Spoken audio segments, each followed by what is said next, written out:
The revolution is televised. Welcome to the Gould-Fish pod. We are back with another week of excellent wrestling action. Some excellent, some mind-boggling, some just okay. We'll get to it in a second here, but first, I'm Matt Gould, and I'm Ryan Fish. But, we will start the week before we get into some of the wrestling action. We will talk your favorite segment and mine. Fish, did you get a hole-in-one in disc golf? I did this not, week? And wasn't even remotely close. So not as close as last week, to say the least. Okay, yeah. A lot of first availables for me. No almost, but over the baskets? Nope, nothing. Not just probably best drives were like, 300.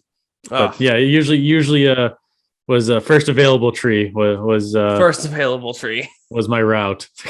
I mean, trees are 90% air, which means you were really unlucky this week if you were constantly hitting the trees. 90% air and you're still hitting them. I mean, that's just a sign of bad luck. I think that's skill on my part to actually hit the trees. Yeah, I would agree with you. I'm picking up what you're putting down, and yeah, I think that's accurate. I'm looking at the positives here. Yeah. Were you able to get out? I did. I actually played this morning for the first time this spring. Went over to the course of infamy, Knockers, over by my house.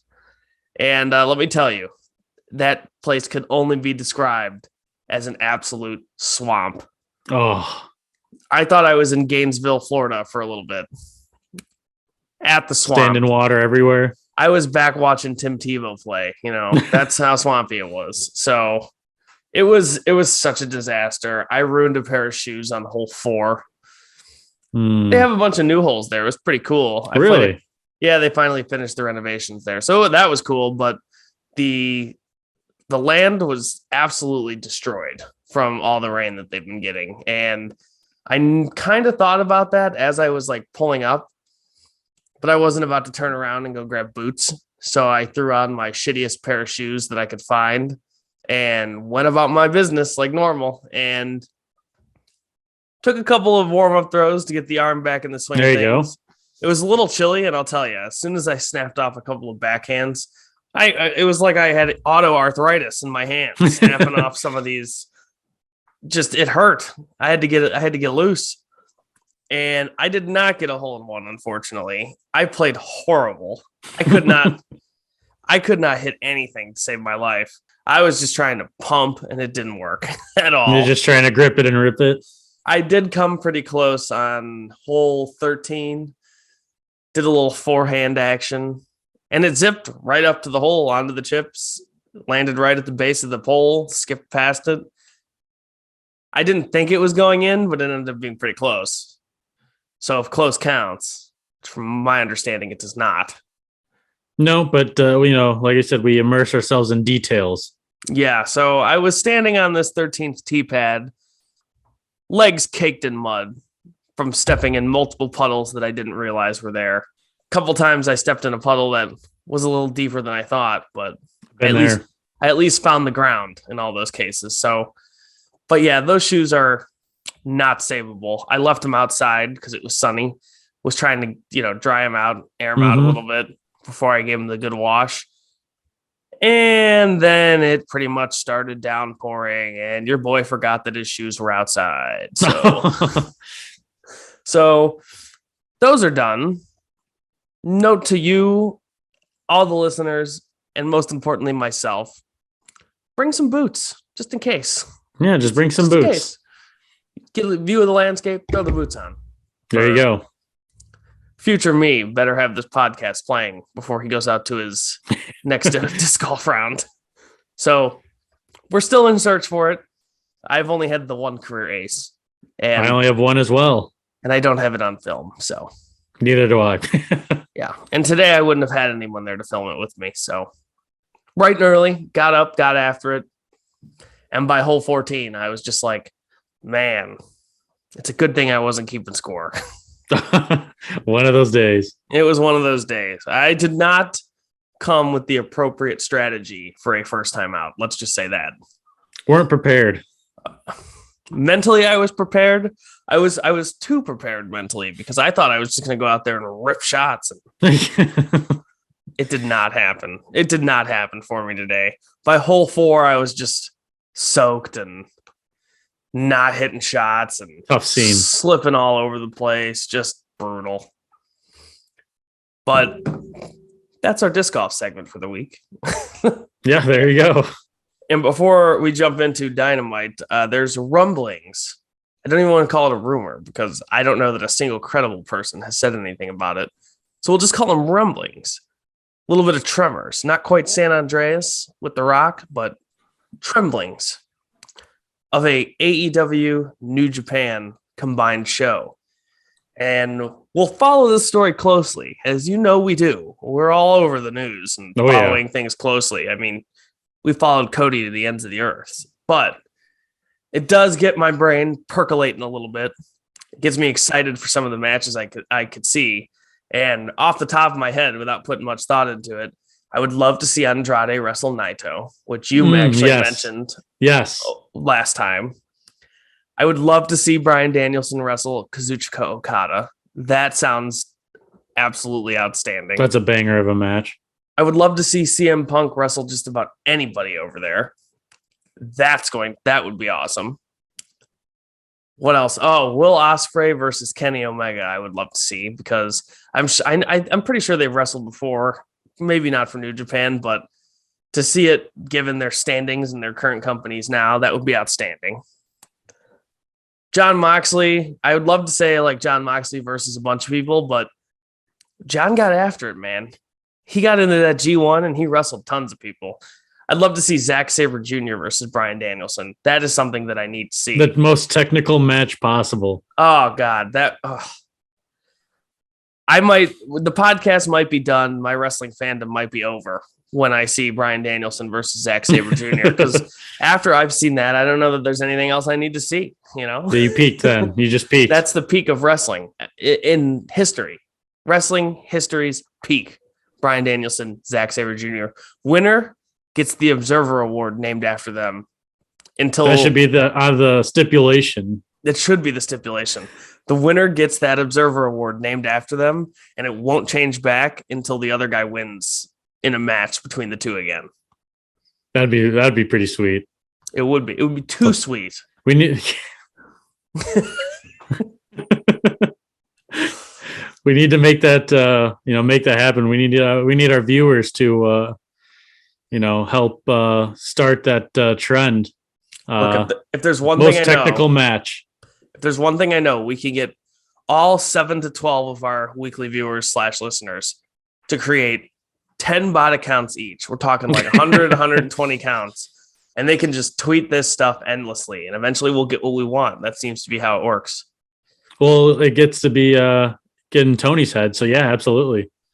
Yeah. The guy can't go 1 week without arguing with idiots on Twitter. So, and bots. So that's cool. But anyway, any other thoughts? Anything you want to see, or are we going to let that develop a little bit before you submit your official requests? Yeah, I think we're gonna let this kind of develop and expand, because I think that there's gonna be some people that I think about in AEW. I'm like, oh, maybe this person. I think one person that comes to mind is still going to be Jeff Cobb. I don't know who, but I would love to see Jeff Cobb wrestle another AEW match. So Jeff Cobb and the Great O'Khan are currently IWGP heavyweight tag team champions. So Jeff Cobb acquiring some gold over in New Japan. Wouldn't mind seeing them wrestle FTR. That would be a great match. I know that anything with the Young Bucks would be outstanding. I know that them wrestling the Lucha Brothers would be outstanding, which Phoenix is on his way back. Apparently he'll be good by the end of the month. So I would like to make one point that even though they are not in AEW or New Japan, but I would love to see the Good Brothers in action in that kind of sphere of, I would love to see them wrestle like maybe, a New Japan match. Obviously they do strong, but I think maybe a 3-way with, not necessarily the Bucks, but like you can get the Good Brothers, someone in New Japan, and then someone in AEW. I think that would be a tremendous 3-way match. So there's a lot of possibilities and opportunities for really great matches. I think that the big thing with the tag teams is New Japan every year. They're very committed to their tournaments. And at the end of the year, they have the, what is it? The tag. I don't even know what it's called. The World Tag League, something. I don't know. But it's a tag team tournament for the heavyweights. And then they have the Junior Tag League as well. And I'm telling you right now, New Japan has no tag teams. It's like the same 3 teams, 2 of which have just kind of been put together, like Zack Sabre Jr. and Tai Chi. Or Finn Juice. Which Juice Robinson, I guess that's also some of the other big news for the week, is Juice Robinson not even excited to wrestle anymore. Has nobody that he wants to have a match with, doesn't really know what he's going to do or if he's even going to continue. Yeah. Whether there ends up being a quote unquote super show or not, it just gets me excited for a lot of the possibilities to come. So endless possibilities for sure. Endless possibilities. Absolutely. And at the end of this Dynamite show, we did learn a little bit about endless opportunities, sometimes not always being a good thing. So without further ado, we'll kick it into Dynamite, which started off with CM Punk versus Penta Oscuro with everybody's favorite vampire, Alex Abrahantes, at ringside. And I thought this was a really strong match. I enjoyed it. Of course, I know that everybody on the internet got all over CM Punk for not being able to execute a move that he rarely tries to pull off anyways. So there was a little slip up there when he went for the top rope Hurricane Rana the first time, but not something that's regularly in his repertoire to begin with. Was surprised he even thought of going for something like that. And they played it off perfectly. So I was cool with that, but back and forth strikes at the beginning. Crowd was really hot for both of these guys. The crowd was amazing for the whole show. That was an incredible atmosphere. Yeah, New Orleans, shout out to you guys, because that was an amazing crowd. And apparently it wasn't even like a very full arena. And that many people. They made it sound like it was if you as didn't full know, as it could possibly be. Yeah, if you didn't know, you would have thought they were in some sold out building. This crowd was super hot for everything on the show. And there's a lot of great matches, but with Penta and Punk, I know Punk has all these dudes he wants to wrestle, and I'm sure Penta was one of them. And I want to get your thoughts on this. I didn't watch this either, but I knew that it happened. Penta used to be on a show called Lucha Underground, and his character would go around breaking people's arms with that cross arm breaker. I've seen that, yes. And anytime anybody took the cross arm breaker, they were essentially out. They were done. They were done for a long time. I think some people were even written off the show with that, which is wild because I'm pretty sure it wasn't uncommon for death to be a reason that people were written off the show as well. And then they would just go about their business in real life. But very, very quality opener. I thought that it was like towards the end, you had Penta going for the arm breaker. You had Punk going for the GTS, Anaconda Vice. Those two guys, their big moves are sold so well that it's like, anytime they hit it, it could be over. And I think they really added to the suspense down the stretch. Yeah, absolutely. I was going to say that package pile driver too, that Penta was trying to do as well. So yes, absolutely. Those guys, I mean, and credit to CM Punk, because I know that Penta's default is crazy lucha, Canadian destroyer, Mexican destroyers, excuse me. Just all sorts of crazy stuff. But I was very impressed too by the finish because Penta, he's not like the biggest guy in the world, and he's a lot more jacked and lean than he used to be. But he's still like a bulky dude.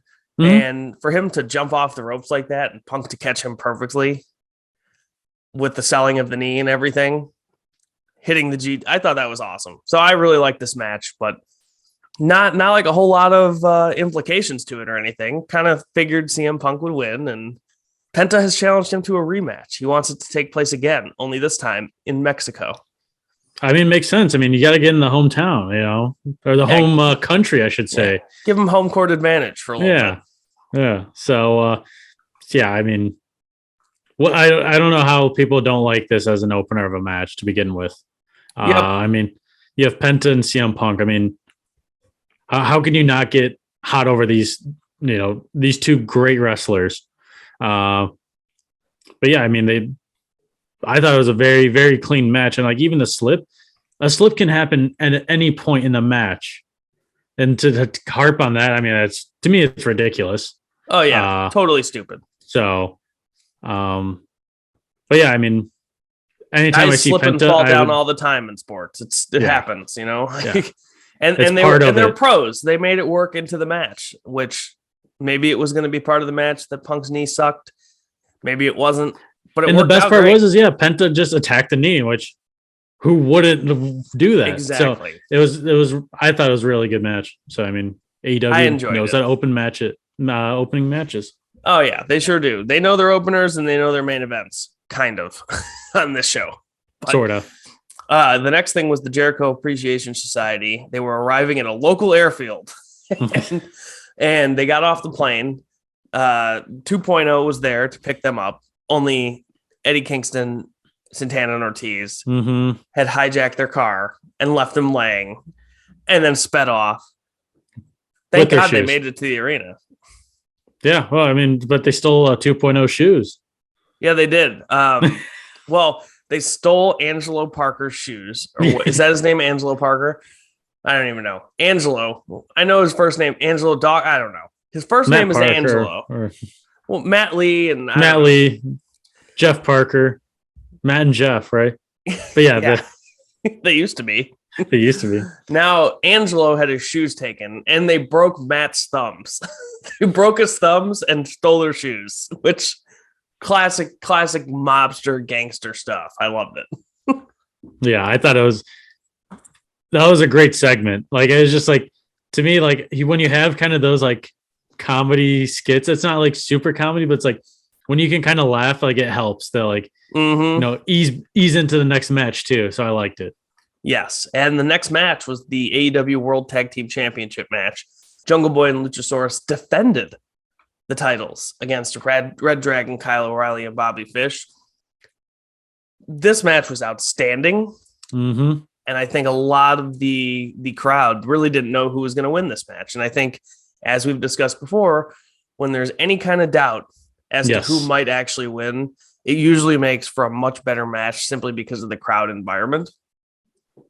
One of those matches that's impossible to recap move for move because there was just so goddamn many things that happened in the course of the match. Jungle Boy did about 1 million dives, it felt like.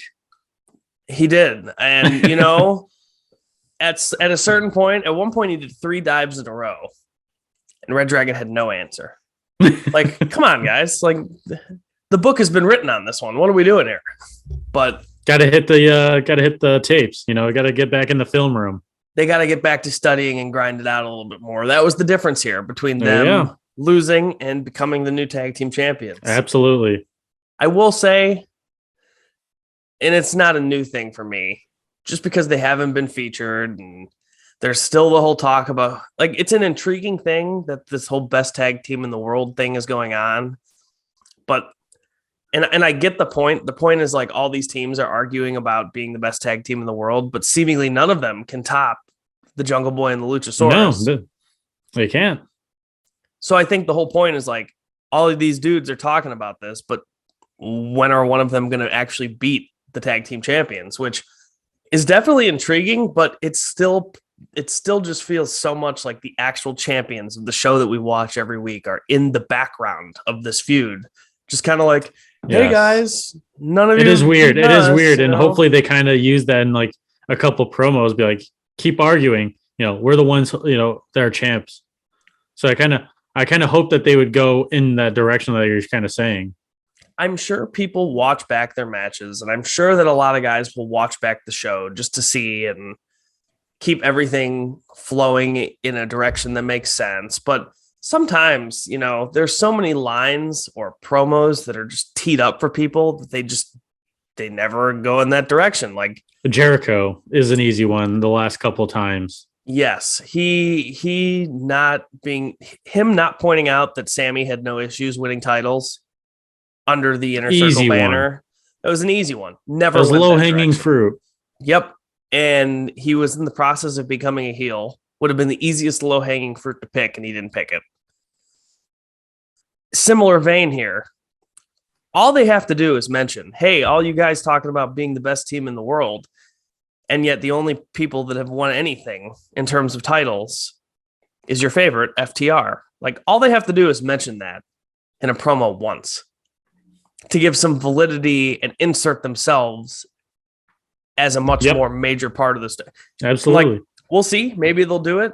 My guess is that somebody will have to say, "Hey, Christian, these guys can't actually talk. Will you please like mention that so that, like since they don't, but Luchasaurus can only roar and Jungle Boy's the only one that talks. So Christian, come on, let's pick it up here.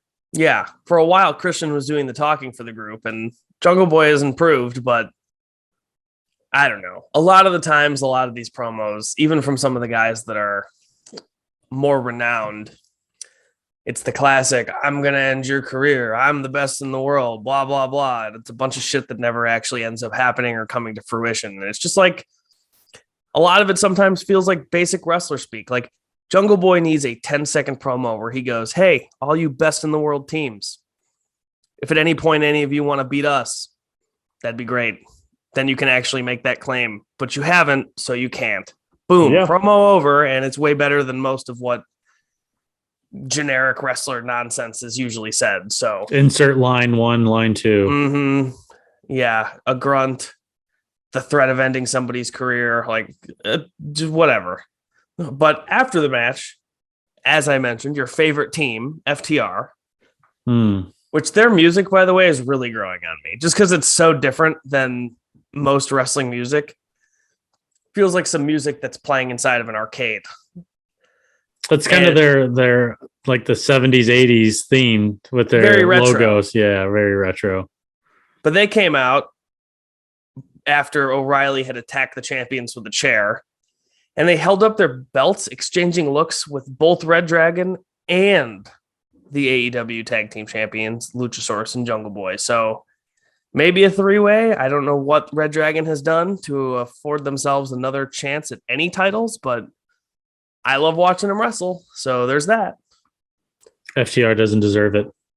Well, I think there could be many strong arguments made that they do at this point, regardless of previous promos, but whatever. I'm biased. I understand that. So I'm not going to push it too hard, but they've certainly done a few principle things. At this point. It's principle. If they came out one week and made a promo correcting their ways, would you forgive them and get on board? And apologize to Tully. So okay, well, they're definitely not going to do that. So I guess there's nothing they can do. See, okay. Well, I'm just saying, if they could say, like, prior weeks, like, we were distracted, now we're on the verge, I'll be okay. Like, could have been, better, served a couple weeks before that, but like, obviously they're not going to apologize to Tully, but it's just like he was trying to get him on the championship path. They said no, they're going to protect family, yet go after championships. And then they fire Tully. And they fire Tully in the process. I understand where you're coming from. I don't think they're ever going to apologize to Tully Blanchard. So I guess they're just never going to have you in their corner. No, I just hope that Tully Enterprises comes out and isn't that what his thing is with ROH? Oh, I don't know. We'll see. We'll see if that goes anywhere. I don't know.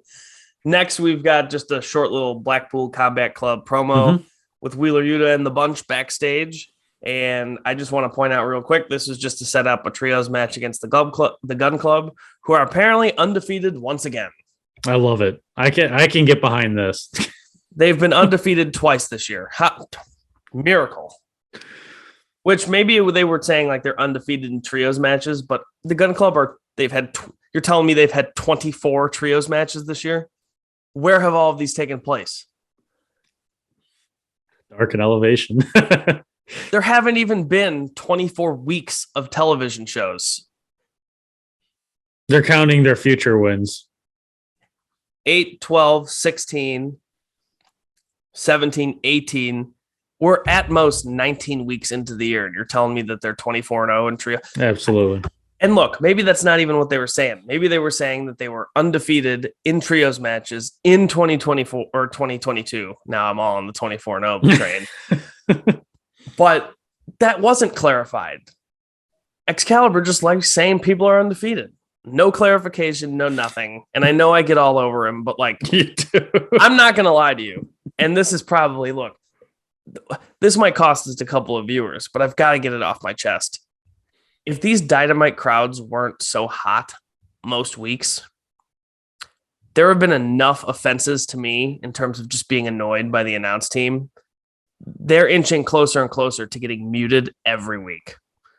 I can understand that. I can understand that. And like JR usually has some funny tidbits, and him reacting to the doppelganger of himself. That was hilarious. That was hilarious. And he provides like some big fight feel when he's in the right situation. But JR announces like it's the early 2000s, and Tony is just there to agree with him, and Excalibur is be a homer. Yeah. Yeah. Which when he's a homer and he's getting all over the bad guys, I love Tony, but anytime I see stuff with Ian Riccaboni or Kevin Kelly, I'm just reminded that there isn't a single guy on this AEW commentary staff that even comes remotely close to the job that those two guys do, minus for Taz, but Taz is only the Rampage commentator. Right. And Regal is only a part-time commentator. Sometimes it's just too much silliness, and I don't know. Sometimes I'm just really sick of hearing it. It's just nonsense after nonsense with no real clarifications a lot of the time, and I'll leave it at that. Sometimes I'm frustrated with the commentary. Sue me. What do you want from me? I don't know. You're a viewer. I'm a viewer, and sometimes they make me angry. So I don't know. That's it. We can move on. There you go. You got it off your chest. I got it off my chest. We can leave it be. Jamie Hayter and Tony Storm backstage. Jamie Hayter mouthed off to Tony Storm, who apparently had nothing to say this week. I think it was just, I couldn't believe that they're wrestling in the first round against each other. Are they? I thought it was going to be like I don't think that actually got announced. Oh, really? I don't think that was actually announced. I think it's just anticipated at this point. Gotcha. Maybe it was. Well, drop us a comment. Are we wrong? Yeah. Am I was wrong? going to say it might be. I think it would be really soon to have those two wrestle right away in the tournament. If they do wrestle in the first round, I would be exceedingly disappointed because Tony Storm isn't going to lose that match, and Jamie Hayter deserves to have some kind of push at some point. Mm-hmm. Especially needs to have some quality wins, yes. Quality wins, but also like she's a good wrestler. I'm constantly watching these matches with women that aren't good, and I'm so sick of it. Jamie Hayter is awesome. I need more Jamie Hayter on TV. I need her to be in long singles matches so that we can actually get some people who know how to wrestle on the show. I mean, that's all I want. And I'm probably going to take some heat for that too. All 12 of our viewers. So odds are one of them, they'll be angry. Whatever. Again, only human here. I'm calling it like I see it. Calling a spade a spade. Uh-huh. That's what's going on here. So hopefully they don't wrestle in the first round because neither of them need to be eliminated in the first round. Correct. All right. Next part of the show. I have some gripe with it, but nothing that didn't make me enjoy it. I was smiling the whole time. And I'm going to give the floor to you. Captain Sean Dean, for the second time in 2022, has defeated MJF. The floor is yours. The biggest win that Sean Dean could ever have, because I don't know anybody who's 2-0 versus MJF.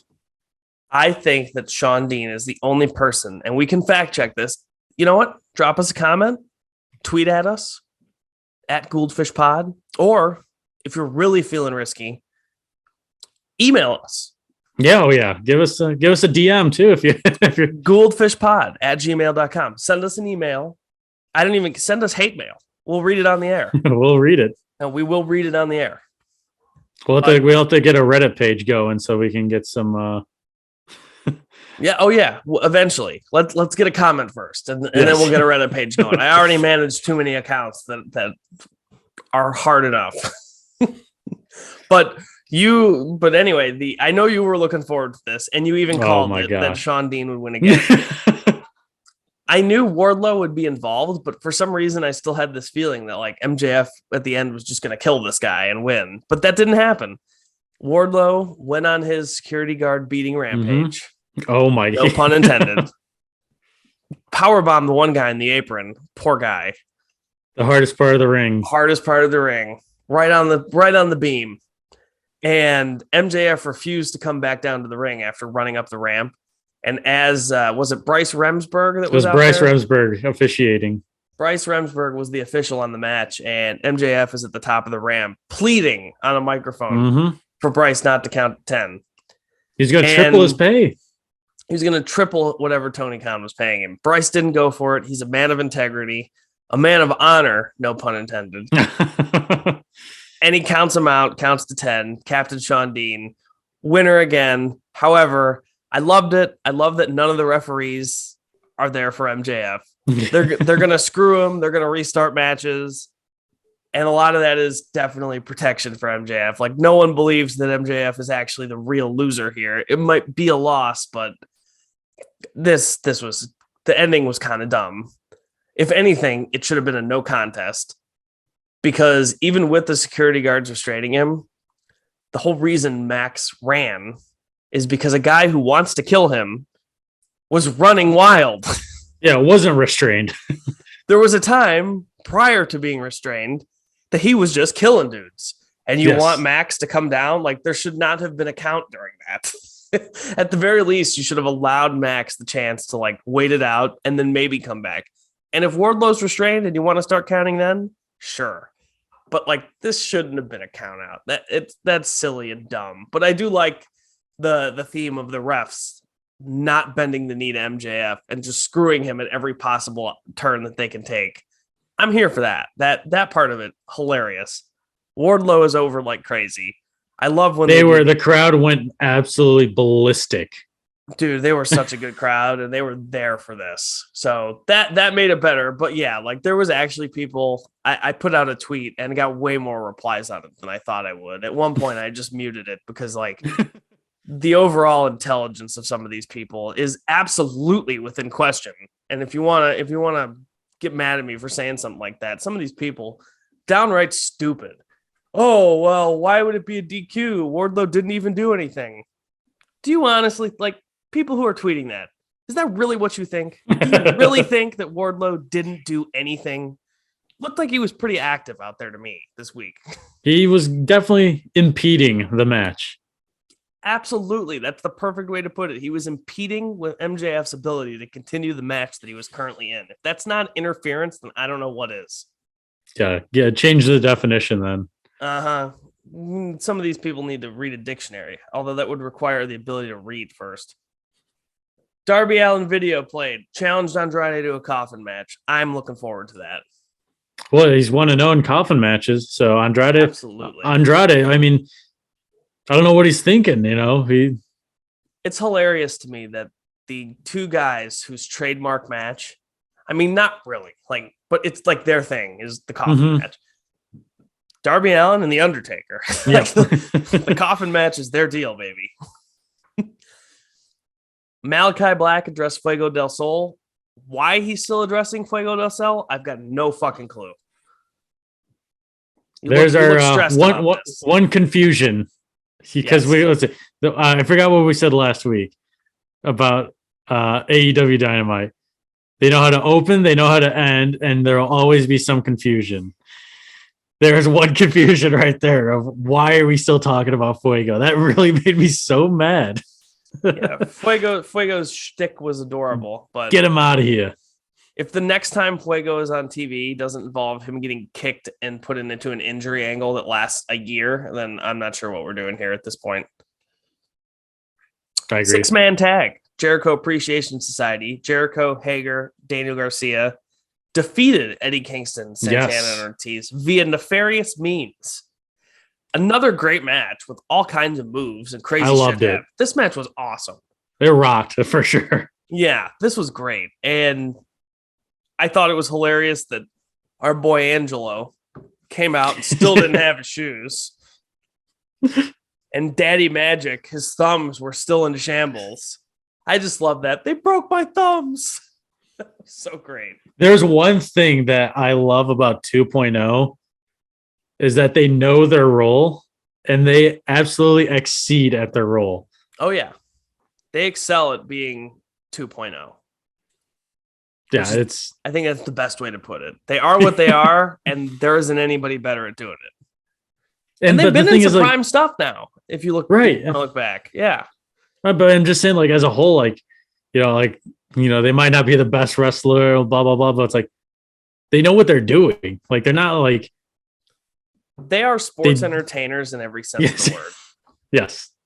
And that's what they're and you know what? That's what they know, and that's what they do. And alongside Jericho, it works. I think it's hilarious that Cody is doing an AEW gimmick at WWE, and Jericho is doing a WWE gimmick. That's pretty funny.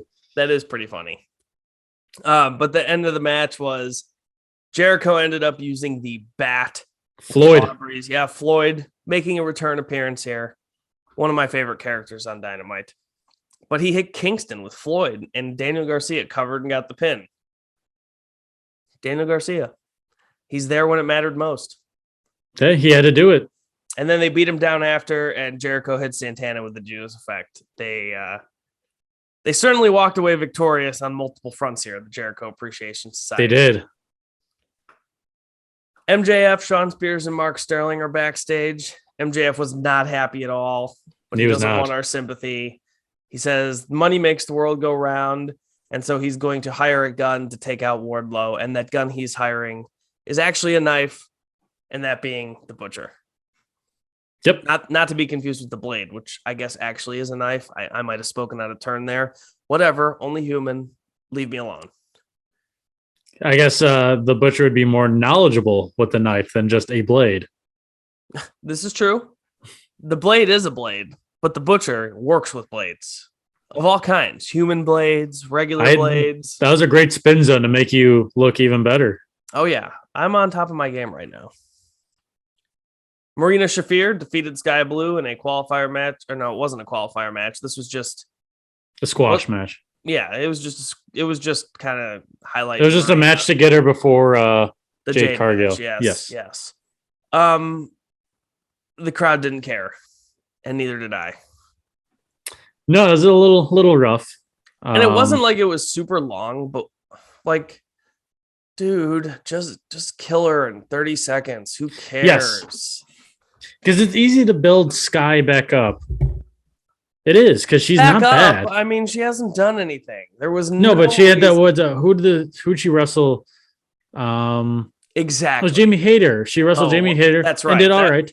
That was a solid match. I did. Yeah, and like it wasn't like bad, but it's like you can build back up Sky Blue just like that. Have her just like, surprise. Maybe Serena D. Maybe she goes like the 5 minutes or something. But you know what I'm saying? Like, and people just let her get killed for a second.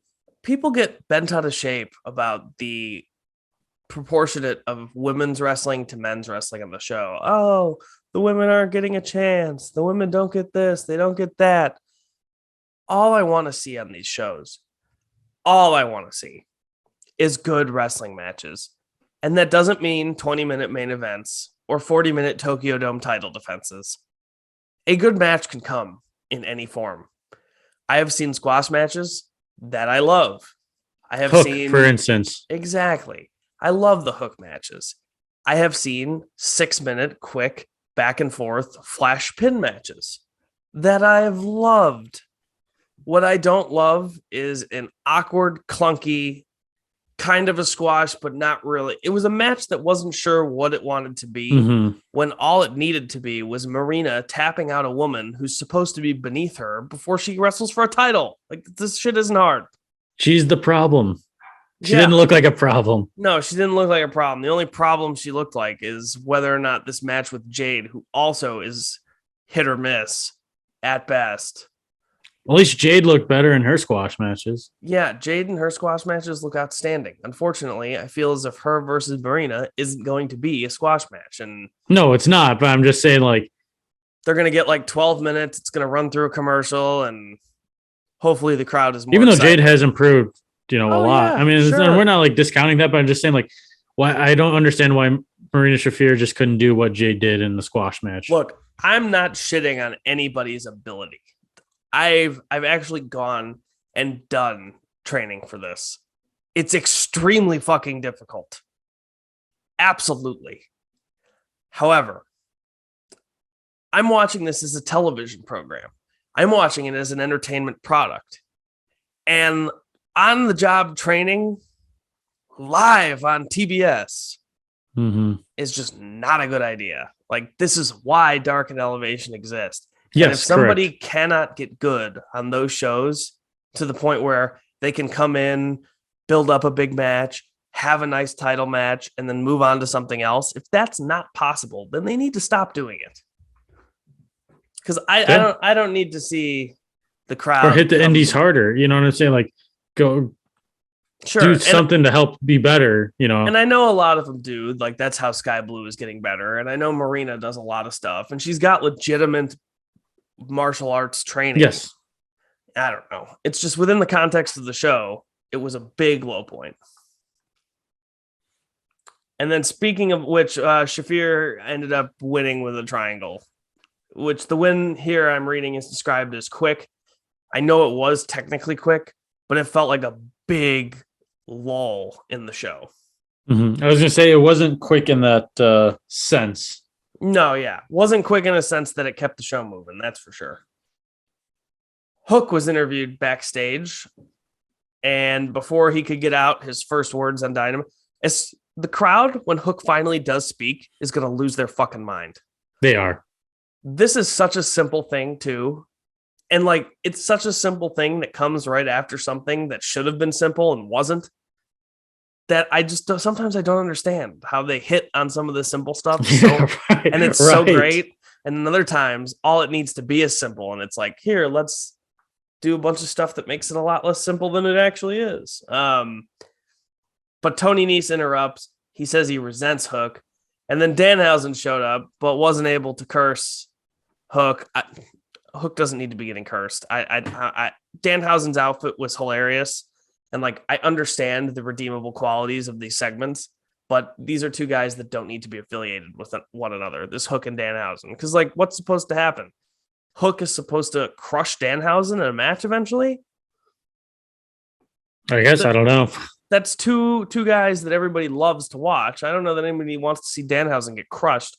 I'm not saying the guy needs to win a bunch of matches. He's Danhausen, but like, I just want to see Hook crushing dudes. And I want to see Danhausen cursing geeks like QT Marshall, not Hook. They even cursed Adam Cole. He cursed Adam. I'm even fine with that. I mean, it didn't make sense and it happened in the middle of a match, but like, I don't know. Let's get Hook out there crushing geeks. That's all I want. He's making his Dynamite debut. Dynamite debut next week. Something tells me he's going to crush a geek, and I'm going to be happy. That he will. Oh, man. Everybody's favorite weekly segment. Dan Lambert and the Men of the Year were backstage. They did their thing.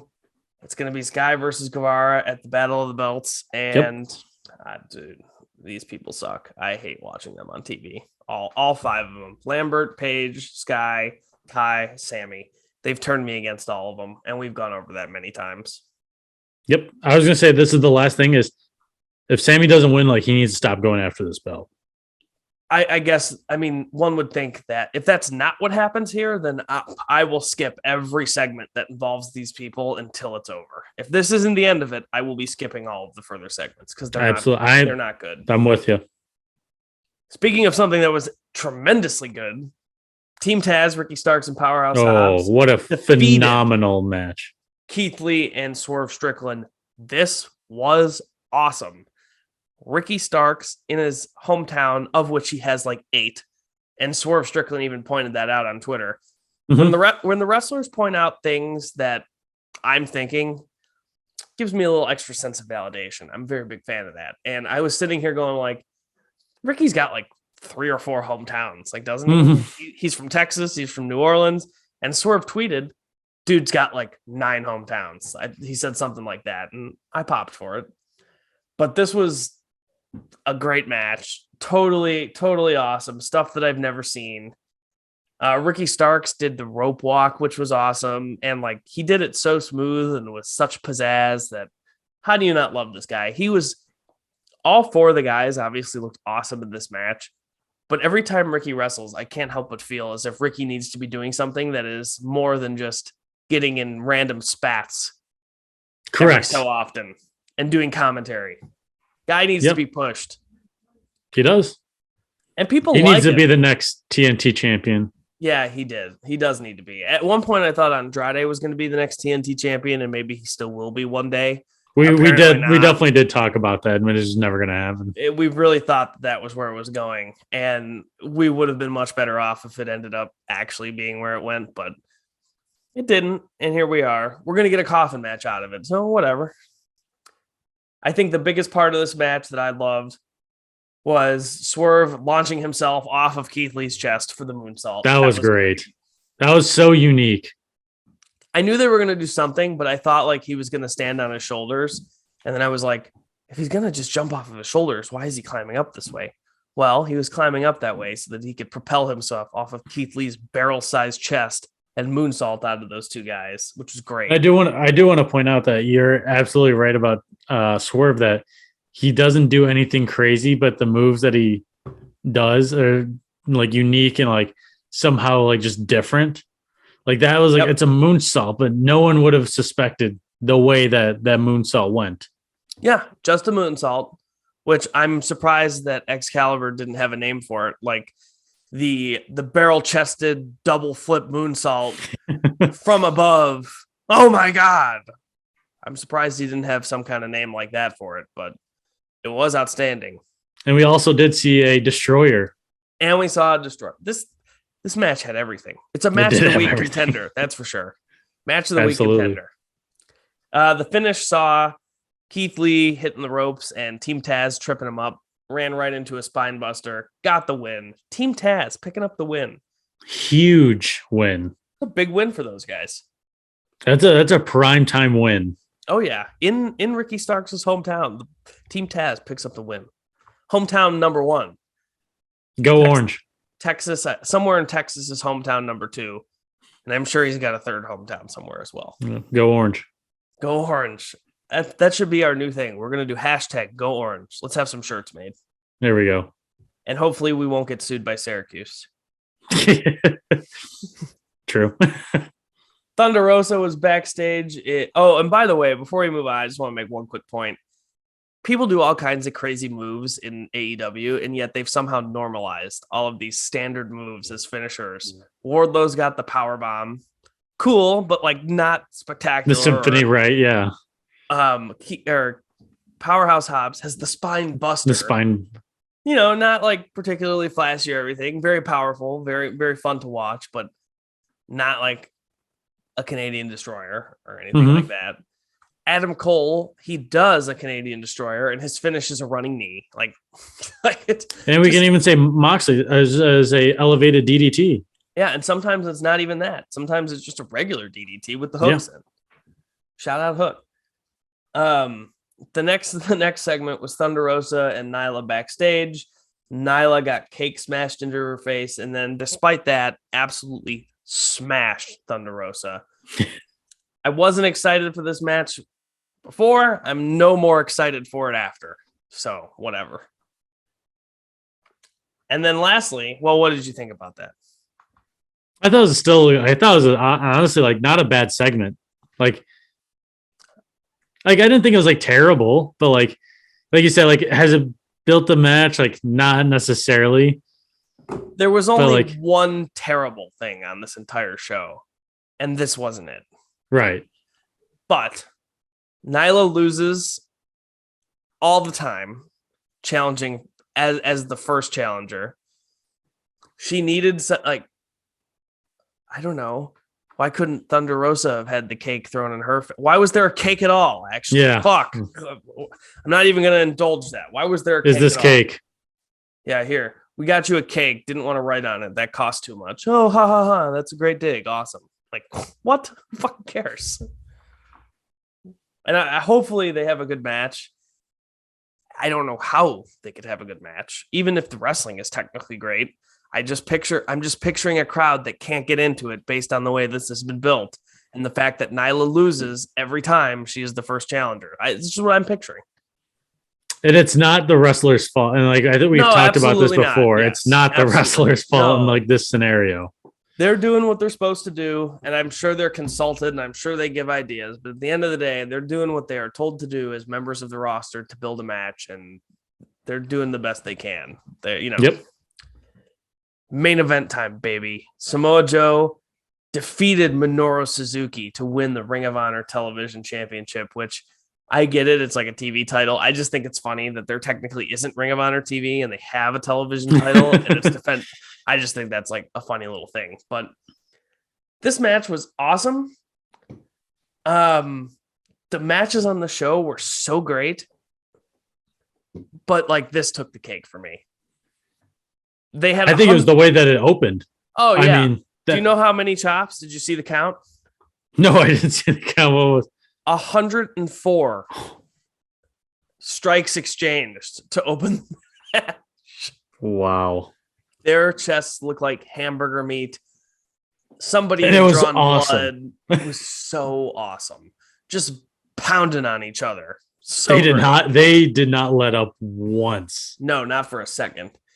They went to commercial break, and when they got back, things picked up even more. Hard forearms, submissions. One of my favorite Suzuki moves. I mean, aside from the hard forearm and the overhand chop, which how can you go? You can't go wrong. But Those hurt me. Oh yeah, absolutely. I was looking at how red they were. Like, hopefully they woke up and didn't have any breathing problems. But one of my favorite Suzuki things is when he's backed into a corner or he's up against the ropes and you think you've got him right where you want him because he's cornered, he'll just turn that shit into an arm bar and use the ropes for leverage. And you better hope that he lets go before the ref counts because he's Suzuki. He might not, he's a crazy fucker. So I still think my favorite part is like, well, I mean, honestly, it's still part of like the beginning, but like, I think with Suzuki matches, like even with like John Moxley, at one point, like you think like you have him, maybe like a chest chop or something, like you think you got him backed up. He'll just start the smiling and laughing and walking towards you. That gets me every time. He's like every movie villain that is just like absorbs punishment and just keeps coming at you. And then you finally think you got him. And it's almost like he hulks up, only it's like the Suzuki version of the Hulk up.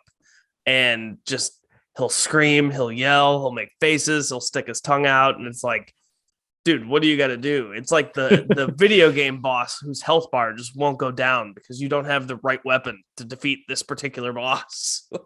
It's just Suzuki is so outstanding. The end of the match had Suzuki trapped in the corner and he was trying to go for his hanging arm bar over the turnbuckle again, like trying to hang him out to dry, escape being in a tricky situation. But Joe countered, muscled him up for the muscle buster. Yep. Pinned Minoru Suzuki.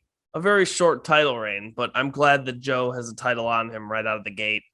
Just signed, already main eventing, already a champion in one of the two companies, and how could you not love this match? Well, I was going to say, I want to point out that Minoru Suzuki has done so much for AEW. It's really unbelievable. Yeah, he's always putting dudes over, and like no matter how many times he loses, he could always win. Like he could. There was one time where I thought he was going to beat John Moxley. Yeah, they do such a good job with him. And anybody who doesn't understand Minoru Suzuki and like can't get into what he does, I feel sorry for you. Same. But now the big point of contention. Joe is celebrating. Lethal and Sanjay Dutt are on the ramp, and Lethal's got a present for him. And I mean, it's kind of like middle school humor that he put his arm through the box and gave him the middle finger, and that was the present. So that was cute, I guess. But then the lights went out, and I'm not sure what I was expecting, but some 7-foot basketball player who never actually saw the court in an NBA game debuts, and this dude can barely move. Doesn't move well. A little stiff. Very stiff. And apparently he is in AEW, and he's going to be in the Sanjay Dutt, Jay Lethal group. I'm glad that Jay Lethal took my advice. However, he's not executing it in the way that I would. Let's just say that. Like he took the advice. The way he's going about it is different. Great job listening to me. Maybe like send me a DM for clarification first. Yeah. Like join an existing faction. Because like creature. Yeah, because apparently he's not a very good scout. But they beat up Joe.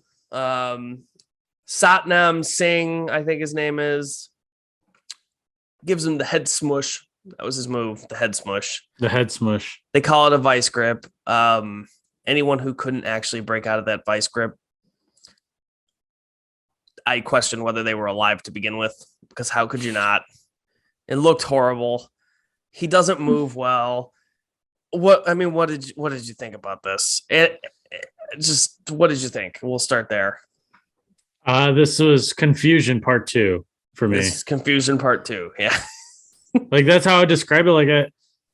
I understand a little bit, but like, then again, like I don't, where it's just like, obviously it, fell flat on like the, bringing in the new guy, but I just want to like, it's nothing wrong of having, kind of the big 7-footer who can't move, but like take notes from like Omos, like just kind of take notes of like what has happened, like, and just use them a little differently, or, you know what I'm saying? Like there's ways to make him involved without exposing. And I think we talked about this with like other matches.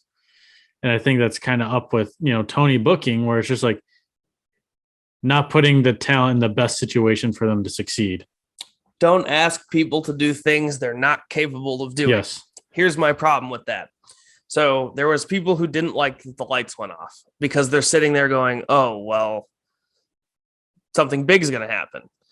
And then it's not really a big name or anybody that anybody thought. And there's still free agents out there. So you think like, ooh, who's showing up? And then it's some guy who's technically been with the company for months already. And so like, I understand that point. Don't turn the lights off if it's really not that big of a surprise. Okay, but here's the thing. The lights off is stupid to begin with. And I'm in the minority of people who really care about the lights going off thing. So fine, we'll ignore that. To your point, don't ask people to do things they're not capable of doing. Okay, this guy is capable of doing nothing. So asking him to do anything is a bad idea. And you say learn from the mistakes. Like, but the thing was like, where, the problem was with like kind of like Omos and stuff, like if he's the bodyguard, like all you have to do is throw him into like the bodyguard role, and like he just, pushes people around. And like, I get it. Like if you're going to make him a star, like try to make him a wrestler, like you have to do this, but it's like, it's not realistic. Like my only argument is that you shouldn't even be making him anything at all, because you are in a company, and with WWE, it's one thing. This is something they built themselves on. They've always got giants who can't move, and that's just what they do. But like AEW is filled even with big dudes who are super athletic. Keith Lee, athlete. Will Hobbs, athlete. Lance Archer, athlete. Lance Archer, 6'10" or 6'8" actually, but they bill him at 6'10", athlete. All of these dudes who can move and go. And the reason they're not bodyguards is because they can move and go. And why would you turn the lights off and make this big kind of presentation? Bodyguard. No, I totally get that. So I don't know. Like, you have built a brand on explosive competitive wrestling, and you're telling me I've got to watch this guy? And the whole gimmick is like, oh, well, let's wait and see. You can't judge him before you've seen him do anything. It has nothing to do with him and everything to do with wrestling history. I can only name 2 people in the history of wrestling who have been big giants, who have been even remotely good. And they both were very good. Andre the Giant, in his youth, the guy could move. If you see old footage of him before the end of his run, because like I'm sure you've seen it. It's night and day, absolutely. Night and day. But people always remember Andre for the Hulk Hogan body slam at WrestleMania. That was in Andre's like later years. The guy was ravaged. He could not move because, that's what happens when you're a big guy. Well, and I was just going to say, especially all the years of wrestling on him as well, like it does wear on the body. But the other guy, Paul White. Yeah, Paul White, for sure. He was like his body, like his physique was incredible. And he could move. He was doing missile drop kicks in his younger day, like doing all kinds of awesome shit. He was an NBA player, sure, but the NBA will try out anybody who's over 7 feet tall, because if you can figure out a way to use them, that's pretty much a cheat code. Yeah, exactly. You can't teach size. Unfortunately, I think that it's just a waste of money and a waste of TV time. Nothing against the guy. I'm sure he's lovely. I know they're doing it to break into the Indian television market, and they want to give those fans something. But like, other than seeing somebody from your country be on TV, which like, I know you can't get them and just being paid to stay home. Mustafa Ali, yeah. Mustafa Ali. And like, I don't know if he's like whatever, but like that would be a great guy to use for that kind of demographic if that's really what you're after. And I know that he's not available, but that doesn't mean that you should just take the next available rush someone guy into the spotlight that's not ready for it. Look, maybe I'll be wrong. Maybe all of a sudden he'll have a burst of energy. But like if I'm hiring a bodyguard, and this is about Jay Lethal's ability to scout. If I'm hiring a bodyguard, I want somebody who can actually move. I don't think like all you've got to do to get past this guy is put a juke move on him or a spin move. Like, or just run to the other side. Yeah. Yeah. Like he's clearly not agile enough to really protect anyone from anything. And we're going to have to watch a lot of people do some ridiculous selling for the guy. And I'm just not looking forward to it. This was a big miss. It didn't ruin the show. Incredible matches. Enjoyed it. Like this is just something that I think people don't get. Dumb people with low IQ, small brain. Oh, you're crapping on the Dynamite show and the debut. Like you got to let it play out. Like blah, blah, blah. Okay. No, I loved this Dynamite show. It was a great show. But as you and I have established, things are going to get on Dynamite. Excellent opener, great main event, and you're going to be confused. And this Dynamite had all of those things. So, like, it's just to what degree are we going to be confused and how offensive is it going to be? It could be something I see myself fast forwarding through in the future, just like I fast forward through Omos when I watched WWE, just like I fast forward through anything that Commander Aziz was in. When Kali was on WrestleMania, that was my bathroom break. Like, so that's my thoughts on that. Went off on a little bit of a tangent there. I apologize to anybody's feelings that were hurt. Satnam, I'm sure you're a wonderful human. And I wish you nothing but the best. All right. Enough being a dick. I feel like I was a dick. I am ready to go on to Rampage. Kick us off. I have very few thoughts about this show. So we definitely kicked it off the right way as we talk about AEW knowing how to open up shows. You had Jon Moxley, Bryan Danielson, and Wheeler Yuta as the Blackpool Combat Club versus the Gun Club, which they defeated the Gun Club. It was fun. The Ass Boys, they're entertaining. I watch the Ass Boys and their Ass Father. I watch them any day of the week. They're entertaining guys to see lose. I know they're going to lose. It doesn't affect my enjoyment because of who they're wrestling. Good back and forth stuff in the beginning, but ultimately the Combat Club took over. We're in. It's predictable. I mean, I definitely understand it was predictable, but obviously, like we talk about the Gun Club, like, and I think they're in a similar situation as the Acclaimed a little bit. Like, they're getting to wrestle like good wrestlers, know, and they're kind of getting their moment. And they'll get their moment, but it's nice to see them get some offense and like show some stuff. Certainly, when they lose. But I did notice. I don't know if you've noticed, but Wheeler Yuta's gear was all black and gray. Thank God. Finally. And he got better music. He no longer looks like a best friend. Yeah, he's not part of the Fairweather Friends. And then we had William Regal on commentary, which is always fun. A ray of sunshine in my wrestling viewing. Yeah, nothing else to that. Pretty standard. The roll-up win, and then I thought it was hilarious. Billy Gunn is so underrated. Like, maybe not underrated. Like, he's an older guy, and he does a lot of really. He does what it is. This is the example that we just talked about. He can do what you ask him to do, and he doesn't do anything more or less. And he's 57. Yeah, and he's in incredible shape. Incredible shape. And I thought it was hilarious. Yuta traps him in that pin, and then Billy, all he's trying to do is get up, and he just launches you off. He threw him off. That was pretty good. And I love Austin Gunn he did like the Roman Reigns thing. I don't know why. And then missed. Like, classic. Colton Gunn is hysterical. They're all great at selling. It was fun. And we got the old DX Suck It from Billy Gunn too. Yeah, close the yearbook, Billy. But entertaining start. Good for Wheeler picking up. Uter picked up the win. The Uter picked it up. Then we went to the Butcher defeating Baron Brown. Squash match. It was fine. Served its purpose. And I like watching the Butcher kill people, so that was fun. And they said like he was like 270 pounds. Like, man, has he gotten so much better shape. Dude, he is in great shape compared to when this started. Just good for him. Absolutely. Happy for that guy. After that, we probably have maybe the promo of the year. Dustin Rhodes challenging CM Punk.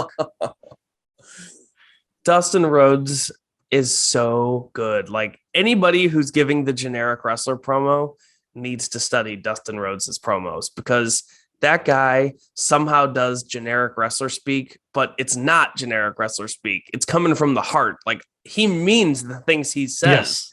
He bases it in reality. And reality is nobody's going out there to end anybody's career, which we've kind of talked. I've said that multiple times, and we'll get to why. But he's just so passionate about what he does. It's coming from a point of realism, and I am all for Dustin Rhodes versus CM Punk. And I love that Dustin's just going after the big guys, like not big as in like physically big, but like guys in the big top names. 5. He's a big game hunter, this Dustin Rhodes, and I love that. Also, big guy that can move. Also, a big, older big guy that can move. That dude, Dustin Rhodes, is probably 15 plus years older than this Satnam Singh. Maybe not that old. I don't know how old Satnam was. He was a draft pick like a couple of years ago, but still, big guy, much older, moves a million times better. That he does. And that is a bucket list match. That's what he coined it as. Yeah, and again, realism, because every part of me believes that in fact was a bucket list match for him. Yeah. And you want to hear something funny? Go for it. So the CM Punk and Dustin Rhodes have only been in the ring together one time in a 6-man tag in 2005. Do you know what that match was? I'm sure you don't, because I only heard about it right before I came on. CM Punk, Abdullah the Butcher. Oh, jeez. And I forget the third guy. But the opposing team was Dustin Rhodes, Dusty Rhodes, and I also forget the third guy. They were pretty relevant names. I'm just not remembering them because the other names were so shocking. The fact that Dusty Rhodes and Abdullah the Butcher were in the match, but it's a fun little tidbit for you. Drop us a comment. Fact. It's out on Twitter. Drop us a comment. Remind me of what the other two guys' names were, or email us at gouldfishpod@gmail.com. There you go. Or add us on Twitter at Gould-Fish-Pod. Plugs all day long. Yes. Not shameless. No, not at all. We need some comments. Yes. And after that, we went to Ruby Soho defeating Robin Renegade in the Owen Hart Foundation women's tournament qualifying match. Everybody wonders why Ruby Soho hasn't been on TV so much and why she just hasn't gotten that time. Well, maybe it's because it takes her this long to beat somebody who has done nothing. Like, if just been on Dark and Elevation. Like, what are we doing? If this were a real sport and you're Ruby Soho and it takes you this long to beat Robin Renegade in a qualifying match, then you deserve to be on Dark and Elevation, because those are the training elements. Those are the places where people go to get better, to pad the stats. And if it takes you this long to beat Robin Renegade on national TV, then that is exactly where you belong. So again, it did have to go through the commercial break. Of course it had to go through the commercial break, which I get it. You got to fill TV time, but like, basically they had to kill a bunch of time so that they could do the spot where the twins switch places under the ring. And still that didn't work. So why they couldn't have just gone to those, why Ruby couldn't have just dominated right away. Robin could have rolled out, gone under, twin sister comes out, Ruby destroys her. She goes out and is like, I'm not doing this. Forget this. Terrible idea. Rolls into the ring, pushes her sister back out, pin her, boom, over. I need the people in the tournament to look competitive. And like, I don't need the jobber to look competitive. There's been one good qualifying match, and it was Jamie Hayter and Sky Blue. If Britt Baker does not destroy this Danielle girl, whoever it is, in 30 seconds, I'm going to be furious. They'll be dumb. But that's what it was, and it was fine. I like Ruby Soho, but should have given her a quick win in dominating fashion. Looked like a new finishing move, I think. Yes. That was pretty cool. She used that kick, whatever, before. Yeah, another person who uses kicks that don't look that good as a finish.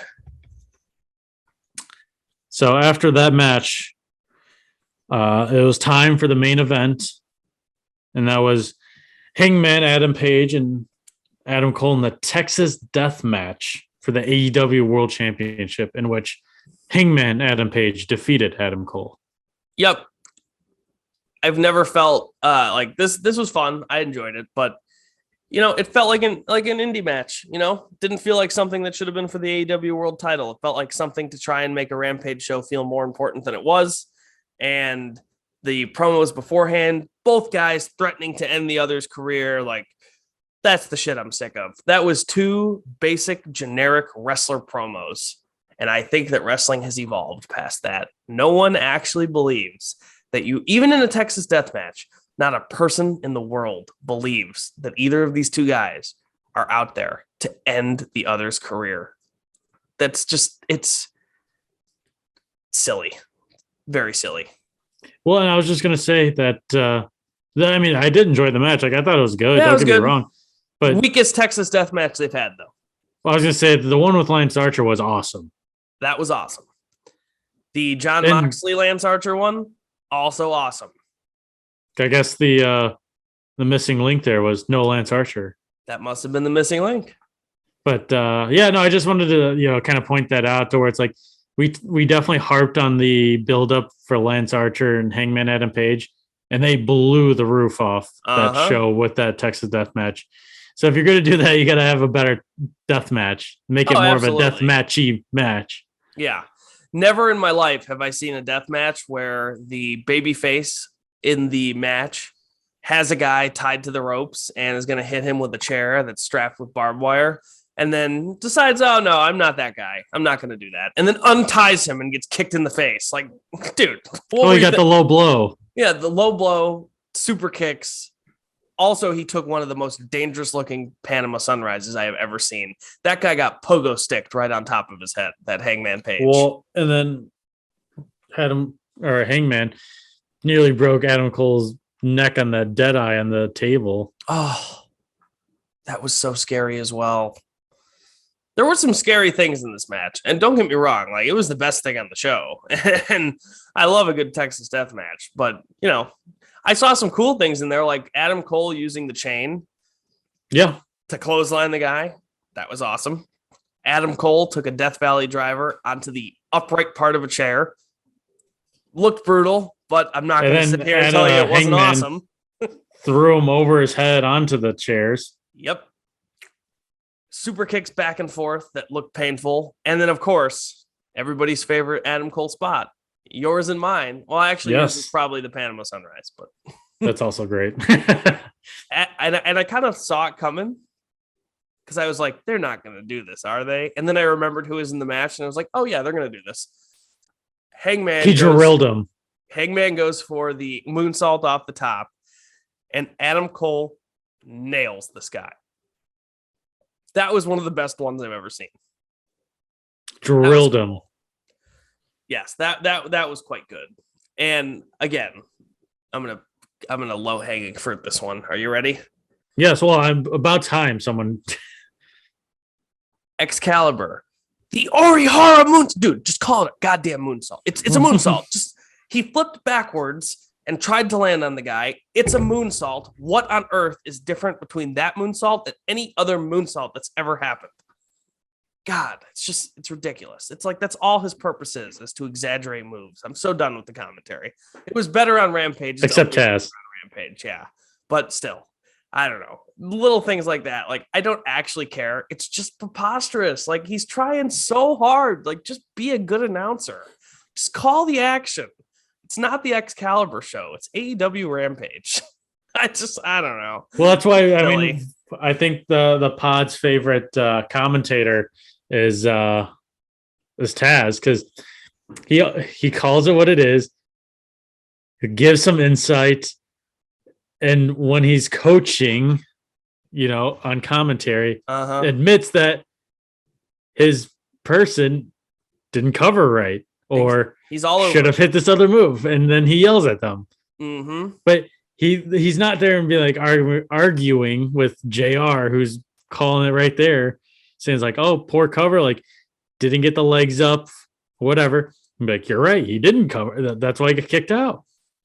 I mean, my favorite announcer is going to be Kevin Kelly until somebody proves that they can do as good of a job. Well, I'm just talking about on AEW. As just for me, absolutely. It's Taz. Yes.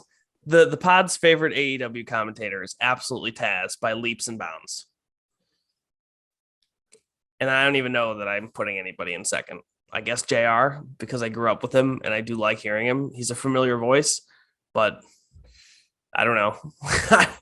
I don't feel as if anybody else that's employed to do commentary at this point is adding or subtracting anything from the show. Like they don't necessarily ruin my enjoyment, but like there are times where I would rather not hear them.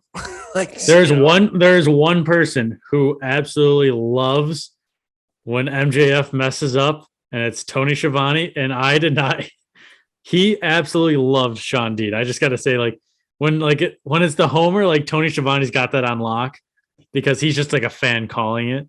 But like Taz as a homer, like, you know, admits when, you know, his team isn't working the best, like, or, you know, gets beaten up a little bit and be like, you know, we'll come back in this next second, you know, whatever. But like, I don't know. I just Taz has a basis in reality, and I think that's kind of what we're getting at. And we've still got one more show to talk about, the Battle of the Belts. However, I'm fired up. Like I'm all over this. And you know what? I don't want anyone to confuse my enjoyment. Like that's the thing I think people have a hard time with. To a lot of people, it's either black or white, yes or no, like or dislike. And that's not the case. There are elements of every Dynamite show that I dislike because it's a 2-hour show. And there are elements of every show I watch that I dislike. It's part of it. That's the way it's going to go.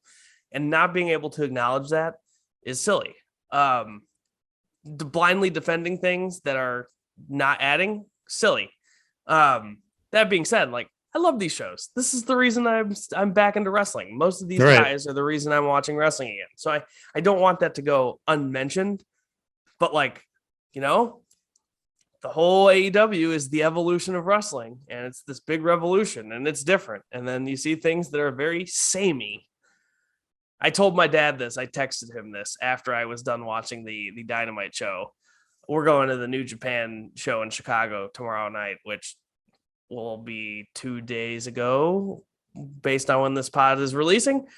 I digress, but I texted my dad and I said, man, I love these shows, but sometimes American wrestling is just so stupid. Like, I can't wait to watch a New Japan show where it's going to be awesome match, incredible match you never thought you were going to see. I'm going to get to see Suzuki and Tomohiro Ishii live. But we will move into the Battle of the Belts here when we return here. So we got to watch that, and we'll be back. Yep. All right, we're about to talk Battle of the Belts 2 from Saturday evening. Fish spending Easter with the family. So we're going to have Big Dave on here to recap the show with us. Dave, welcome to the show. Thank you for filling in. Hey, no problem. Happy Easter, everyone.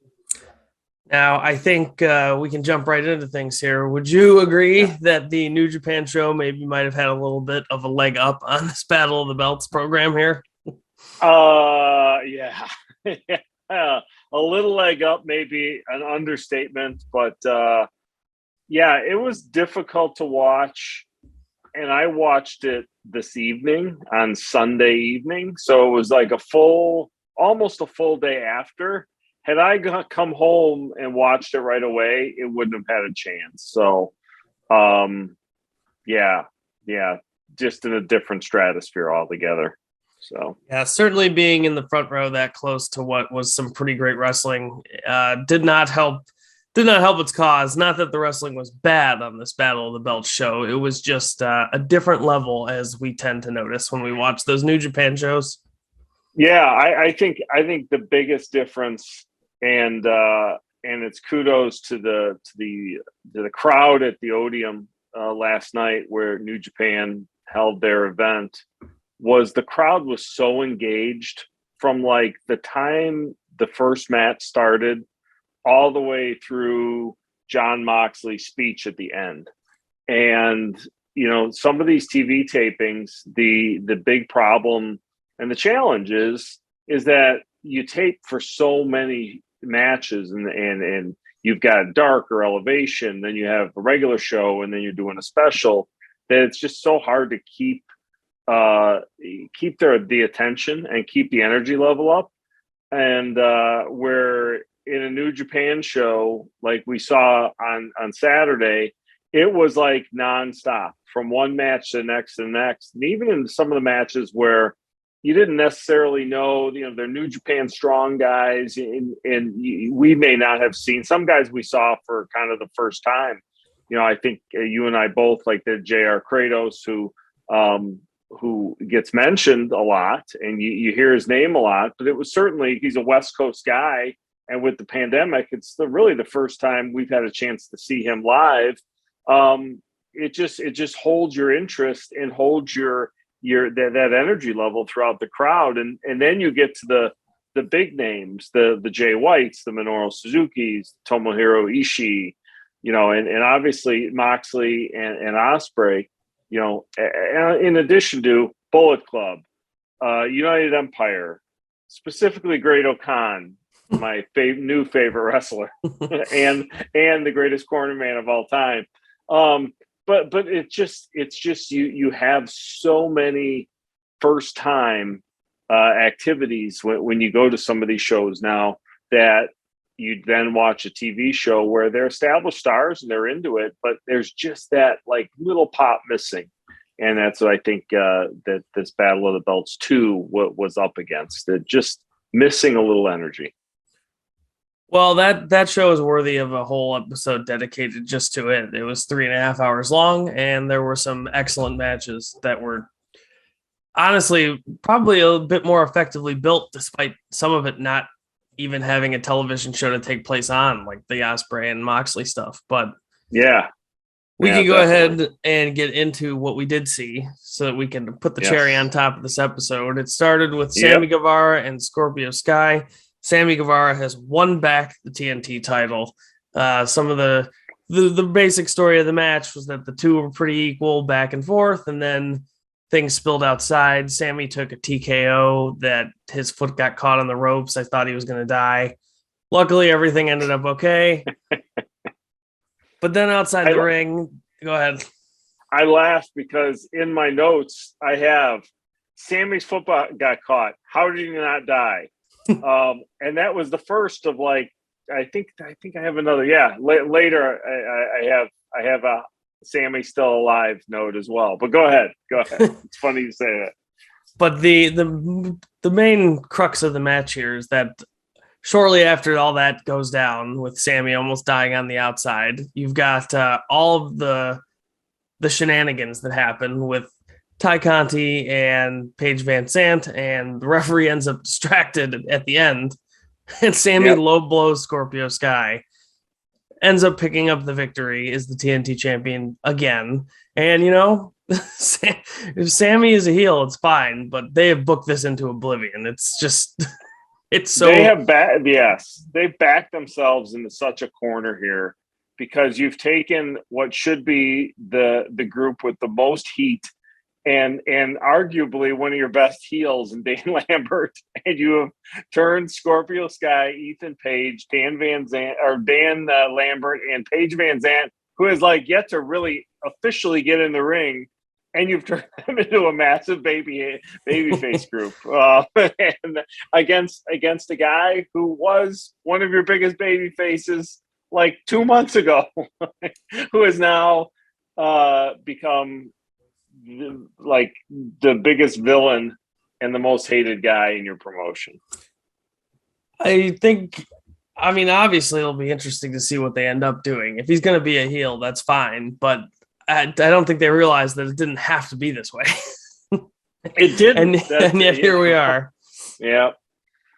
But sometimes it's one of those cases of like of almost trying to be too cute with things, and it just backfires. And usually, in the past, when those kind of things have happened, I'll give Tony Khan credit. He'll I think figure it out and be able to maneuver his way around it. It's going to be really interesting to see though how he maneuvers around this one, because short of breaking up a real life couple, I'm not really sure what the back door is to get us back going the right direction. But hopefully they just run with it because I followed Sammy Guevara for so many years, and I've always liked the snarky, kind of punky, willing to cheat but super talented heel character that he plays, and I hope they let him run with that a little bit. The Ty Conti, putting her into the mix really helps things out and adds another dynamic as well. Love to see them run with it here. Yep. And something that AEW is also running with is the use of these Ring of Honor guys on AEW TV. The next match was the Ring of Honor World Championship. Jonathan Gresham defended the title successfully against Dalton Castle. And he was seconded by none other than the boys. Yeah, it's good to see the boys back in action.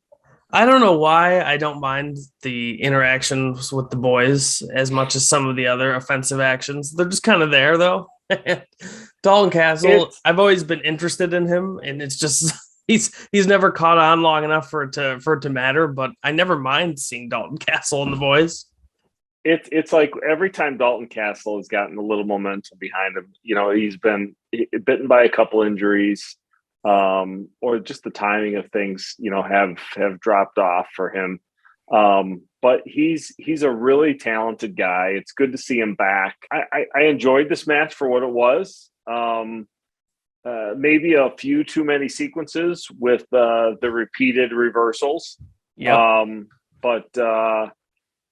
I know the knock on Jonathan Gresham will always be that he's 5'4", but he's one of those guys that if there's anyone who can get past that just because of how good he is, it's him. I really thought this was a neat little match to have. Love the boys, and they probably are looking to raise their game with the likes of Great O'Khan out. They were good. They were all over it. They were every time Dalton went outside, even when there was interaction, they were right there. And as soon as the Gresham and Castle separated, the boys were right in, fanning them off, trying to get them back in. It was good. It was good. I enjoyed it for what it was.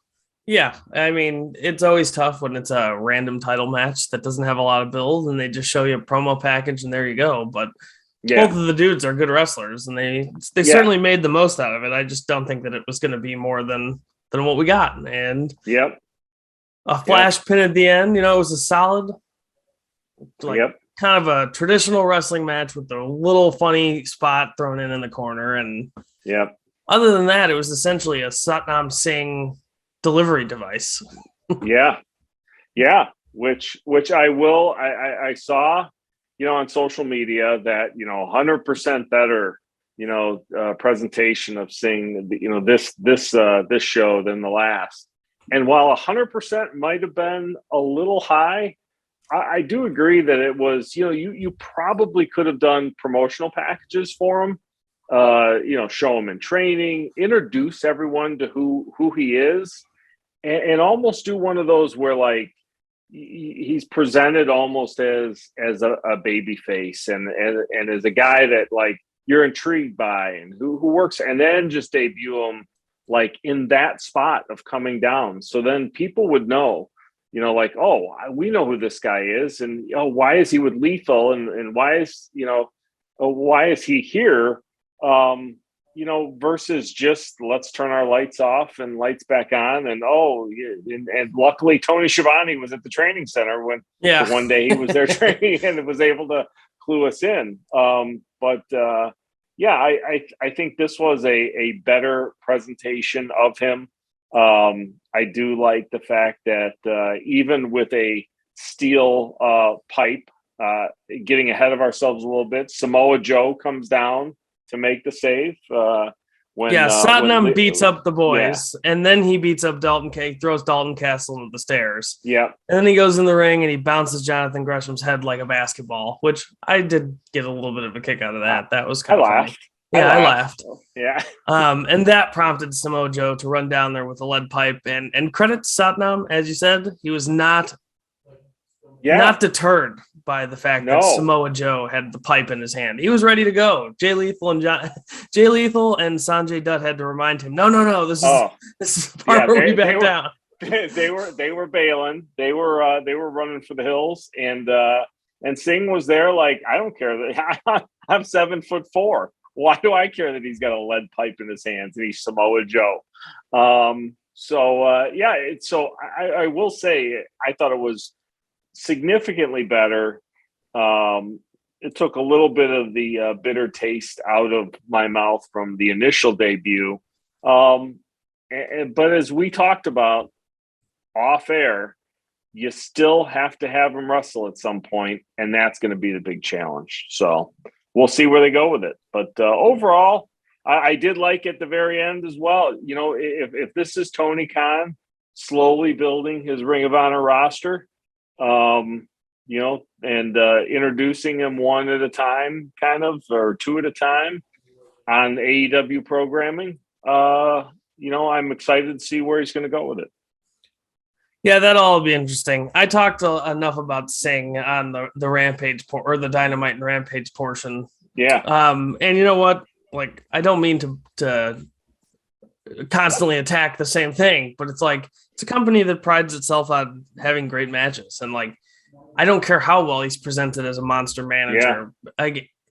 He's like, what kind of manager is 7 feet tall that never has the expectation to get in the ring? Like, that it's just like, oh, he's the manager, he's not going to wrestle. Like, he's 7 feet tall. Of course they're going to make him wrestle. And at that point, you know, even if you can sit there and go, oh, well, you know, he's a good 7-footer. Like, good 7-footers don't have good matches. They don't. Right. Like I thought that Braun Strowman, for what he was good at what he did. Yeah. But a Braun Strowman match was a Braun Strowman match. And like, I can't even, if that's as good as it gets, then whatever investment financially and television time otherwise you're making into him, it's just not worth it. It's just something that it's like a checklist thing. You have to do it at some point if you run a promotion. Yeah. Experiment with the 7-footer. I don't know. I guess it's too early to tell, but from what we've seen, I'm not. I don't think Uncle Dave is going to need the bag of stars out quite yet for Mr. Singh. No, so yeah. But that brought us to the main event of the show, which is Thunder Rosa defending the women's title against the obligatory first champion challenger, Nyla Rose, who didn't have a chance. Everyone knew this. Parts of this match were very dead. Frankly, it was like Thunder Rosa was good and people liked her, but Nyla Rose, that was some pretty sloppy wrestling. And then out of nowhere, they hit a flawless code breaker. And then they kind of go back to sloppy wrestling after that. Yeah. It was. I wrote that down too. I was writing some notes, and then in all capital letters with an exclamation point, I have code red. Wow. Yeah, and it looked incredible too. It did. Yeah, I just, I wrote down here. I should believe that Nyla Rose could beat anybody, and I don't. And I think that's the biggest problem with her presentation and her character and what they've kind of backed themselves into a corner with her where it's really difficult to take her to take her credibly as a challenger at this point. And that's not saying that they can't rejuvenate her kind of position and who she is, but it's gonna take some time. You start to think about like who's been on, the programming. I'm excited that Jamie Hayter and Tony Storm are going to wrestle. I remember when Ruby Soho was signed, Thunder Rosa was on her way in, and it's just all of a sudden you never see any of them, and when you do, they're fighting, the Renegade Sisters, and it's like, what happened, and where do you go with this? It's like they don't want any of those people with those names to have to wrestle each other because they're going to have to lose. One of them's going to have to lose. And so as a result, we get the A tier which isn't nearly as big as the B tier, right? Full of wrestlers. The A tier wrestles the B tier all the time, and every couple of months, 2 people from the A tier line up in a title match or something, and that even can be hit or miss depending on how it's booked. Like, I think the biggest miss was the fact that Thunder Rosa the biggest miss of late is just the fact that Thunder Rosa did not win the title at that pay-per-view. I don't think anything that's happened after has served her any better than what it would have meant to just win the title on the pay-per-view. Yeah. They missed the arc on that, and then what should have been a really big title win came across as much flatter than what it should have been. And I mean, Nyla is not yet a good enough wrestler to take a build that means nothing and turn it into a good main event match. I mean, that's just as far as the women's division goes, hopefully the Owen Hart tournament is a way to kind of kickstart it and get some bigger name people paired up against each other to have good long matches, because they always have long matches, but they're never very good. And hopefully this tournament can pair up some people who can give us those, because I think more than anything, that's what it needs. And unfortunately, the last time they ran a tournament for the women, it was the Jade Cargill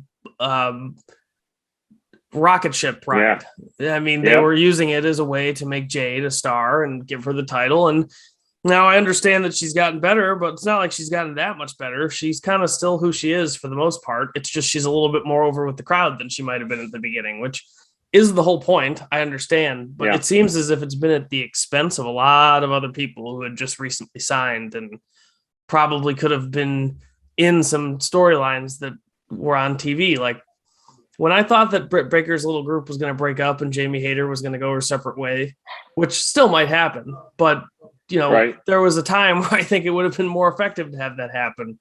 And I felt like, okay, so Britt will lose the title. Jamie can challenge for the title after that. Then we can get a Jamie Hayter versus Britt Baker, and that would take up some TV time, and Thunder Rosa would have challengers, and none of that stuff has happened. And so now the only storyline is whoever's going to wrestle Jade next, and a non-existent list of world title challengers. Like, I imagine that the next contender will be built in the tournament. People there, right? Yeah, and you've got talent that's there that you could build, and it's just it's a shame. And I think you need some direction, and you need to build up some of these talents that they have, and put them in title. And I don't think it helps that they have now 2 women's titles. No, it doesn't. It was their division was not that deep to begin with, and I think they've put themselves in a position now where, you have Jade Cargill trying to build up a big 30-0 streak against Marina Shafir, and I have a feeling I know exactly what the result is going to be. And like, who's that credible contender that's going to knock her off? Who's undefeated, who's like a monster, who's on a big streak, much less who's going to be in line for Thunder Rosa. I think they have a problem with their women's division right now beyond what what people have criticized. And I think they need some of their Japanese talent to come in and be reintroduced and rebuilt. And unfortunately, hey, that's the product of kind of what happened in the world. But the sooner they can get some of those people back, and Sheeta, and where is Serena Deeb? Where's my 5-minute Professor's Challenge that just got dropped? I love that segment. I just think we need to pick the ball up and figure out what we're doing with this division, because right now it's got no direction. It's a ship just kind of floating at sea right now. And I think that's putting it best. It needs a more clear direction again. Getting to the end here, let's go ahead. You got to fill in for Fish here. Our new segment, Match of the Week. Not best match. It's just the match that you personally enjoyed the most out of anything that you watched this week. And as the honorary guest, I'm going to put you on the spot and you have to go first. Okay, so I went back, and I have an honorary mention first. and I know it's a really it'll be surprising because I'm going to go to WWE SmackDown and pull a Mark Henry on us. But I really liked the Riddle versus who was it? Jimmy or Jay Uso? I'm trying to remember. One of the Usos. Yeah, one of the Usos with Randy Orton and the other Uso outside. They're doing a tag team title unification match at WrestleMania 2, the Backlash. It was a really fun match. I really enjoyed it, and I enjoyed it so much mainly because of Riddle. The dude is so underrated, and his interaction with Randy Orton is off the charts. But that was, as I said, that was just an honorable mention. I'm gonna have to go. This is tough because this is like 1A, 1B. I think the two main events that we saw, the main event. All right. Well, we can't be picking like 3 matches here. Like, come on, you've already given an honorable mention. I'm getting there. And you've got these two, and for 2 totally different reasons. I am actually going to go with Tomohiro Ishii versus Minoru Suzuki over Moxley and Ospreay, just because it was the first time getting to see them beat the shit out of one another live, and it was even greater than I thought it would be. Definitely a match to go out of your way to see once it comes out on the New Japan World. But that is my match of the week: Ishii Suzuki from the Odeum in Villa Park, Windy City Riot. It's a clever way to figure out a way to talk about 3 of your favorite matches in the match of the week segment. Takes out all of the troubles of making a choice and the stress of putting your decision out there in the public. But I'm a special guest, so I kind of made my own rules. So you get special privilege. All right, fair enough. I do. All right, there we go. I also am going to have to go with Tomohiro Ishii and Minoru Suzuki as my favorite match of the week. And I mean, all the things you said are 100% true, but mine boils down to a much simpler reason. I may or may not ever see Will Ospreay versus Jon Moxley live again, but it certainly feels like something that I have a much higher chance of seeing live again than the Minoru Suzuki Tomohiro Ishii match. And you know what? They have a great match every time, but this was just like you know what people would love if we put it in there live, and it doesn't matter if there's a build or not. They would love if we just let Suzuki and Ishii wrestle each other on a big stage in front of all those people. I'm sure they would love that. And that's like the only reason that the match got on there. And still, it was so great. For guys who primarily work out of the US, and when they do come here, it's like they typically wouldn't come and work each other, because the whole point is like they've done that a bunch of times in Japan. So like you never know if you'll ever get to see it in that kind of setting, especially in the front row ever again. And it was like a bucket list thing. Like I wanted to see Suzuki and Ishii kill each other live, and I finally got to see that. Yes. Yeah. I feel like it won't be the last time we potentially could see Moxley and Ospreay in person either, Yes. So that's a great point, and I agree with you wholeheartedly. So and even it helps that it lived up to everything that I would have wanted. Seeing it live. Yeah. And to your point, look at the next big show. The next big show, you have Ishii fighting Eddie Kingston. The New Japan doing a show in Washington D.C. in May. And Suzuki taking on Brody King. And Moxley throughout the Tanahashi challenge. And the Tanahashi challenge. So it's like, you may it may literally have been a once in a lifetime opportunity to see those two guys fight, and you couldn't pass that up. So I agree. So that's what we're going with. We're both on the same page for that one. We are. Well, that about wraps up everything for the week. Dave, do you have any closing thoughts for the people? Warrior Wrestling this Saturday, we may have to do a special report. We have the Will Ospreay Blake Christian matchup with another fine card as well, with guys from New Japan Impact, AEW, tons of independent talent on Principal Steve's Big Warrior Wrestling card. And then also, I may have to file a special report. I have the opportunity to meet Matt and Jeff Hardy next Sunday at a random indie show here in the Chicagoland area. So might have to file a special independent report at some point as well. Yeah, we'll certainly have to get on and recap all the stuff that we saw at one point. Make it your own monthly special. There we go. Sounds good. But for now, that's all we got. For Big Dave, I'm Matt Gould. Thanks for listening to Gould-Fish Pod. Peace. The revolution is televised.